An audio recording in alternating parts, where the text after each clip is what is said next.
நேத்து என் ஃப்ரெண்டு கிட்ட ஃபோன்ல பேசிட்டு இருக்கும்போது, அவ ஒரு விஷயம் சொன்னாங்க. அவங்க ஃபேமிலில ஒரு பையன் ஸ்கூல் போக மாட்டேங்கிறானாம். ஸ்கூல் போறதே பிடிக்கலையாம். படிக்கிறதுக்கே ரொம்ப ஸ்ட்ரெஸ்ஸா இருக்கு அப்படின்னு சொல்றானாம். இத்தனைக்கும் அந்த பையனோட அப்பா அவன ஸ்கூலுக்கு கார்ல தான் கொண்டு போய் விடுறாங்களாம். கேட்டதெல்லாம் வாங்கி குடுப்பாங்களாம். பாக்கெட் மணிக்கு 50, 100ன்னு குடுப்பாங்களாம். அவன் என்ன சாப்பாடு சொல்றானோ, அதான் அவங்க அம்மா லஞ்சுக்கு செஞ்சு குடுப்பாங்களாம். இதெல்லாம் கேட்கும்போது என்னோட சின்ன வயசு பள்ளிக்கூட நினைவுகள் தாங்க ஞாபகத்துக்கு வந்தது. நான் 12த் படிக்கிற வரைக்குமே காலையில எங்க வயலுக்கு போய் எங்க அம்மாக்கு கத்திரிக்காய் பறிச்சு குடுத்துட்டு தான் ஸ்கூலுக்கே போவேன். எங்க அம்மா கத்திரிக்காய் விவசாயம் பண்ணுவாங்க. காலையில 6 மணிக்கெல்லாம் வயல்ல நிக்கணும். 7:30க்குலாம் அந்த வயல் வேலைய முடிச்சுட்டு 8:30 மணி ஸ்கூலுக்கு அவசர அவசரமா ஓடியாந்து குளிச்சுட்டு சாப்பிட்டும் சாப்பிடாம மதிய சாப்பாடு ஒரு நாள் இருக்கும், ஒரு நாள் இருக்காது. பாக்கெட் மணிக்கு அப்போ ரூ. 1 கிடைக்கிறதே பெரிய விஷயங்க. எங்க வீட்ல இருந்து ஸ்கூலுக்கு 2 கிலோமீட்டரா தான் ஆகும் போறதுக்கு.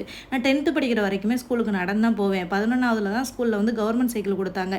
இவ்வளோ கஷ்டத்துலயும் ஸ்கூல் போக மாட்டேன், படிக்க மாட்டேன் அப்படின்னு எங்க அம்மா, அப்பா கிட்ட ஒரு நாளும் சொன்னது கிடையாது.